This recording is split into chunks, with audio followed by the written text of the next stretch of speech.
로마서 6장 1절부터 11절까지의 말씀을 한 절씩 교독하시고 마지막 줄은 함께 읽도록 하겠습니다.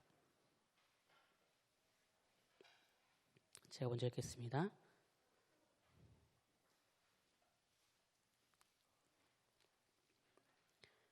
그런즉 우리가 무슨 말을 하리요? 은혜를 더하게 하려고 죄에 거하겠느냐?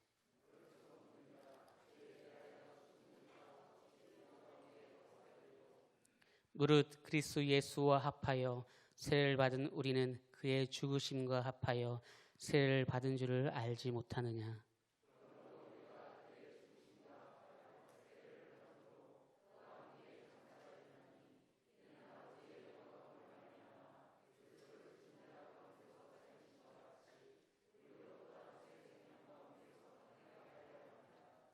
만일 우리가 그의 죽으심과 같은 모양으로 연합한 자가 되었으면 또한 그의 부활과 같은 모양으로 연합한 자도 되리라.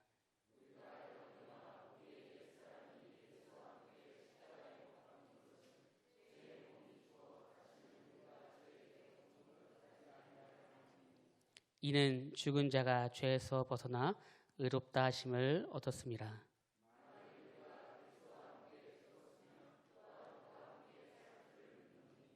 이는 그리스도께서 죽은 자 가운데서 살아나셨음에 다시 죽지 아니하시고 사망이 다시 그를 주장하지 못할 줄을 알미로다.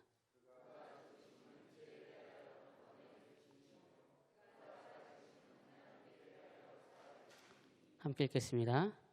이와 같이 너희도 너희 자신을 죄에 대하여 그리스도 예수 안에서는 하나님께 대하여서는 살아있는 자로 여길지어다. 아멘. 이 시간 담임 목사님 말씀 선포해 주시겠습니다.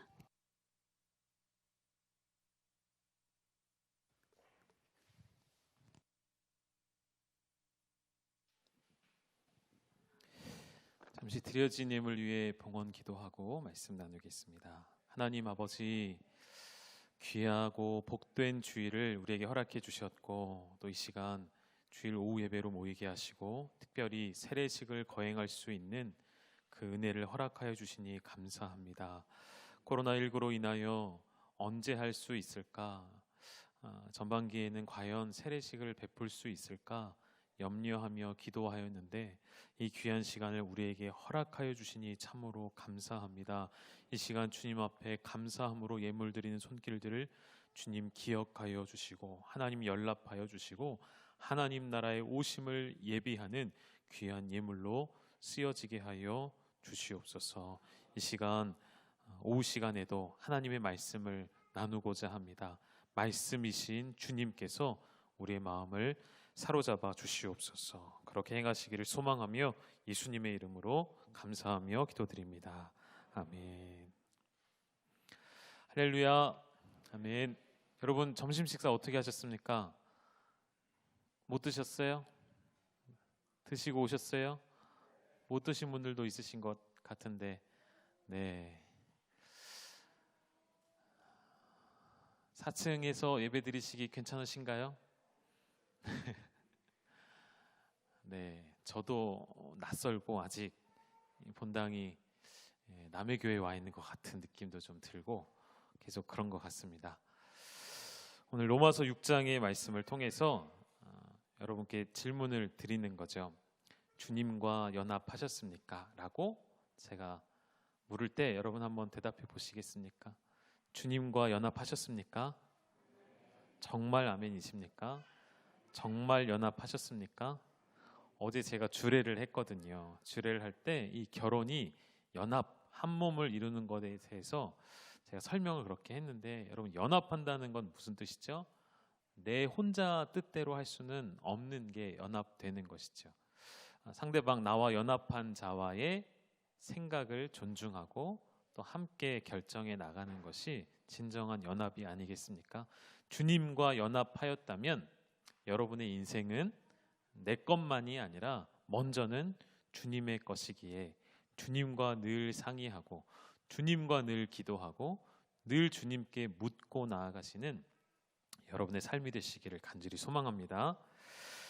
오늘 이제 세례를 받게 되는 유아 세례 그리고 학습 입교, 세례까지 오늘 이 세례식 가운데 참여하는 모든 분들에게 오늘 주님과 연합하는 놀라운 그 신비로운 은혜가 임하기를 간절히 소망합니다. 늘 그렇지만 우리 유아 세례 우리 아이들이 이 시간만큼은 얼마든지 소리도 지르고 뛰어놀아도 괜찮으니까 통제하지 마시고 이렇게 풀어놓아 다니도록 하라, 이렇게 주님 말씀하셨잖아요. 네, 그냥 두십시오. 괜찮습니다. 이 성전 안에 있다는 것만으로도 얼마나 감사한지 모르겠습니다. 오늘 세례 대상자가 되시는 모든 분들이 과거에 어떠한 신앙생활을 해왔는지 제가 다 알 수는 없지만 오늘 이 자리에 앉아 계시다는 의미는 이제는 내가 세상과 교회, 하나님과 세상 그 두 사이에 더 이상 머뭇거리지 않고 이제는 주님께로 올인하겠습니다 라는 뜻으로 생각하고 오셨죠? 아멘이신가요? 네, 아멘 하는 것도 낯설 수 있겠지만 이럴 땐 아멘 하시면 되세요. 아멘이십니까? 네, 감사합니다.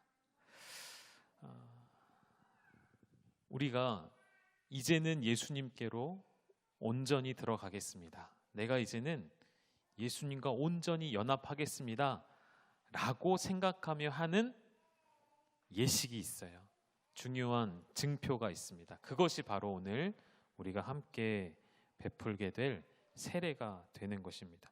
예수님이 공생의 사역을 시작하실 때 가장 먼저 하신 게 무엇입니까? 세례를 받으시는 것이었죠. 예수님께 제자들에게 사명을 불어넣어 주시면서 너희가 가라라고 명령하실 때에도 빠뜨리지 않고 꼭 말씀하셨던 것, 그것이 무엇입니까? 세례를 주어라 말씀하셨었죠. 주님의 명령을 받은 제자들이 가는 곳마다 복음만 전파하는 것이 아니고 이 세례 의식을 베풀었다는 것을 우리가 기억할 때 이 세례가 그냥 단순히 하나의 예식이 아니라 주님이 우리에게 명령하신 아주 중요한 예식이라는 것을 우리가 기억할 필요가 있겠습니다. 그래서 오늘 세례의 세 가지 의미를 또 살펴보겠습니다. 오전에도 우리가 세 가지의 의미를 살폈다면 오늘 이 오후에 나누는 세례의 세 가지 의미는 첫 번째는 간단합니다. 여러분 잘 들어보시죠. 죄사함의 의미가 세례에는 들어가 있습니다. 우리가 세례를 베풀 때 여러분이 나오시면 제가 물을 머리에 뿌려드리죠. 물을 묻혀서 머리 위에 물을 바릅니다. 이 물을 바르는 것에는 무슨 의미가 있을까요? 물은 곧 우리를 씻겨주시는 하나님의 속죄의 의미를 가지고 있는 것입니다. 마태복음 3장에도 예수님께서 나는 너희에게 회개하기 위하여서 물로 세례를 준다라고 말씀을 하였죠. 세례 요한이 그렇게 이야기를 하였죠. 물로 세례를 주는 것은 회개의 의미가 담겨져 있는 것이고 오늘 우리가 봤던 사도행전 2장 말씀에서도 36절까지 읽었는데 그 다음 구절에 무슨 말이 나오냐면 베드로의 이 설교를 들은 사람들이 마음에 찔림을 당한다라는 설명이 나옵니다. 마음에 찔림을 당하고 어떻게 해야 되나 막 그러고 있을 때 베드로가 그 다음 38절에 뭐라고 하냐면 베드로가 가로되 너희가 회개하여 각각 예수 그리스도의 이름으로 세례를 받고 죄사함을 얻으라. 그리하면 성령을 선물로 받으리라. 이렇게 말씀을 하십니다. 여러분 세례의 첫 번째 가장 중요한 의미는 우리의 죄가 깨끗이 씻겨지는 것이죠. 물론 세례를 받는 그 자체가 우리의 죄를 씻겨주는 의미는 아닙니다. 예수 그리스도를 믿고 하나님의 자녀가 됨으로 내 죄가 씻김 받았다는 증표, 표식, 예식이 바로 세례가 된다는 것을 기억하셔서 오늘 세례 받으시는 모든 분들이 오늘 세례를 받는 그 순간 하나님 나의 죄를 모두 다 사하여 주시니 감사합니다라는 마음으로 이 세례에 들어오시면 되시겠습니다. 오늘 6절에서도 사도 바울이 로마서 6장 6절에서도 말씀을 하죠. 우리가 알거니와 우리 옛사람이 예수와 함께 십자가에 못 박힌 것은 죄의 몸이 멸하여 다시는 우리가 죄에게 종노릇하지 아니하려 함이니. 오늘 이 말씀은 세례 대상자 분들뿐만이 아니라 이미 세례를 받으시고 이 자리에 앉아 있는 분들에게도 동일하게 드리는 말씀입니다. 여러분, 세례를 받으셨죠? 세례 받은 이후에 우리의 삶이 어떠하십니까? 세례를 받고 나서도 여전히 나의 죄의 몸이 마치 살아서 죄에게 종노릇하려고 죄를 따라 쫓아가는 그러한 허망한 인생이 아니라, 오늘 세례를 받은 그 이후의 삶을 살아가시는 모든 분들은 이미 나의 죄의 몸은 사라졌습니다. 이미 나의 죄의 몸뚱아리는 죽었습니다. 소멸되었습니다. 이제는 죄의 몸이 아니라 의의 몸으로 하나님께 의의 병기가 되어서 주님의 영광을 위해 쓰임받는 그 일에 여러분의 삶이 드려지기를 간절히 소망합니다. 마찬가지로 오늘 세례를 받으시는 우리 아이들 그리고 부모님들, 세례 입교 학습 대상자 모두에게 하나님의 이러한 은혜가 넘치도록 더 이상 우리는 죄에 끌려다니실 필요가 없습니다. 이미 사망 권세를 이기신 예수님께서 우리를 죄에서 완전히 끊어주셨습니다. 더 이상 죄가 나를 다스리지 못함을 고백하는 이 귀한 시간이 되셨으면 좋겠습니다. 두 번째는, 세례는 예수님의 자녀가 되었다라는 선포가 되는 것이죠.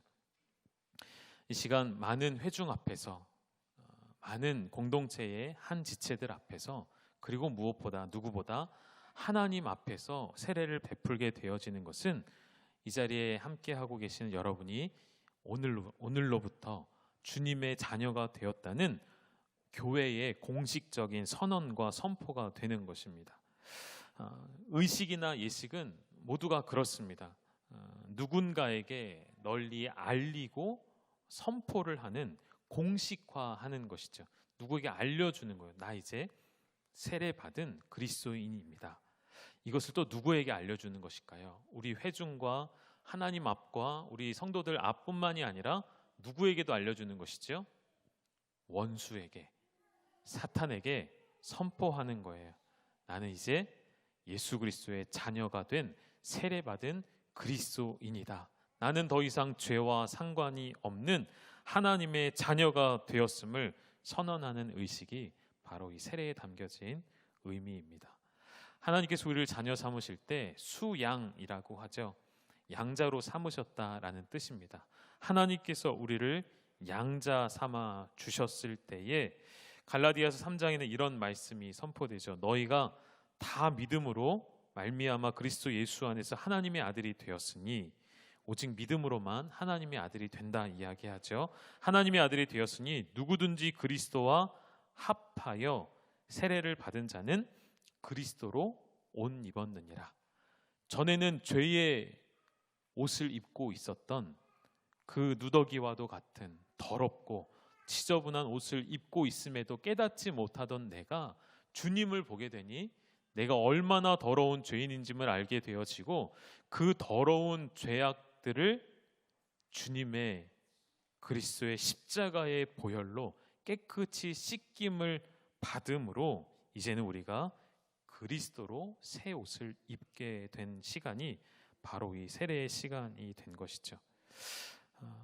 예수 그리스도 안에서 하나님의 아들이 되는 권세, 구원의 반열에 이름을 기록하게 된 예식, 그것이 바로 이 세례에 들어가 있는 중요한 의미가 되는 것입니다.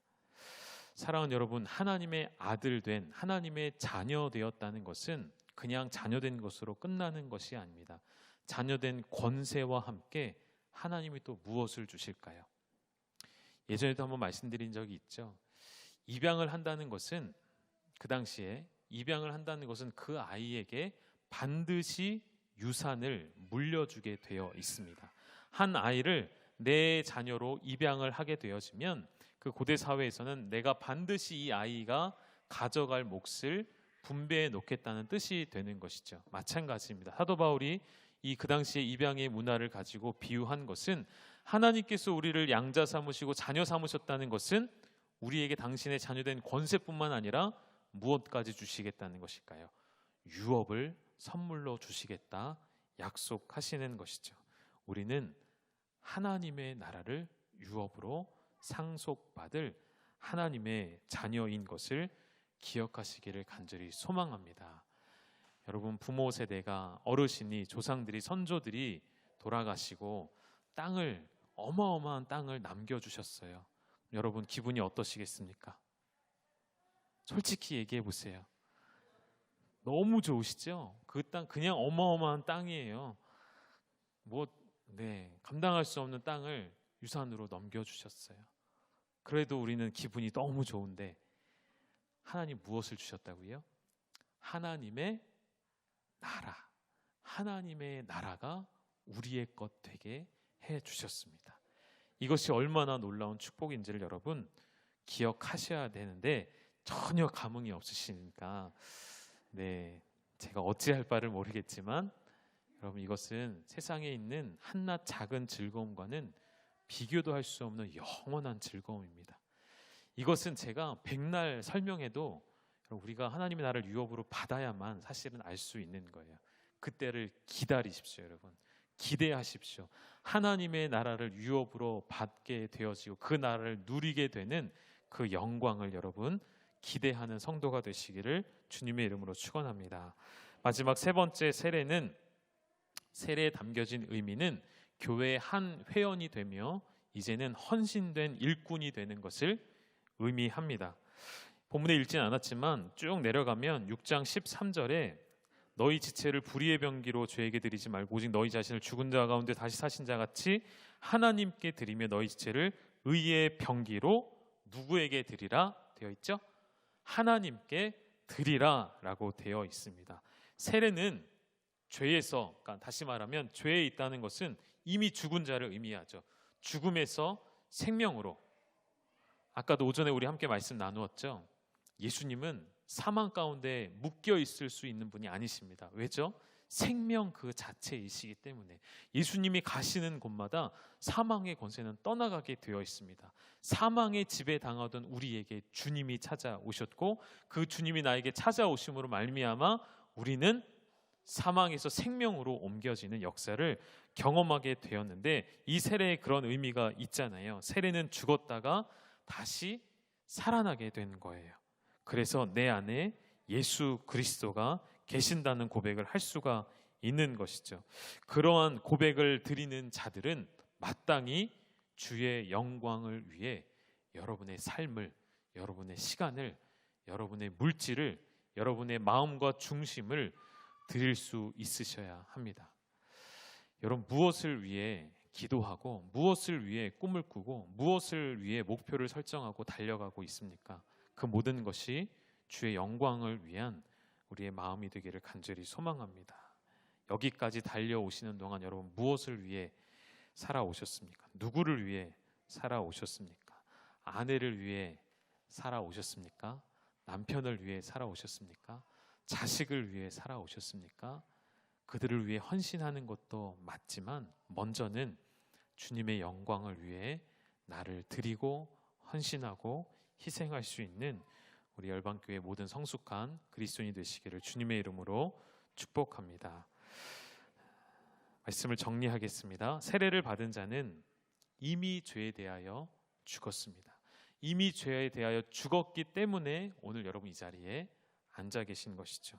더 이상 죄가 나에게 왕노릇할 수 없음을 기도하시고, 더 이상 죄가 우리 자녀들에게 왕노릇할 수 없음을 함께 선포하고 함께 증인되어 주시어서 유아 세례 받는 이 아이들이 믿음 가운데 무럭무럭 자라서 하나님의 귀한 일꾼이 되시는 것을 보시고, 우리 입교하는 우리 청소년들이 믿음으로 부모님이 고백하였던 그 유아 세례의 10여 년이 지난 모습이 바로 이 모습이지 않습니까? 여기까지 우리 아이들이 장성해 오도록 부모의 돌봄이 필요하고 믿음의 훈육이 필요하고 믿음의 양육이 필요한 것이죠. 이 아이들이 이제 또 장성하여서 교회의 직분자가 되어지고 하나님 나라의 일꾼들이 되어져서 이 열방교를 또 이끌어가는 귀한 하나님의 사람들이 되는 날까지 여러분 함께 지켜보시고 함께 기도해 주시는 그러한 사랑의 공동체, 믿음의 열방교회 공동체가 되기를 주님의 이름으로 축원합니다.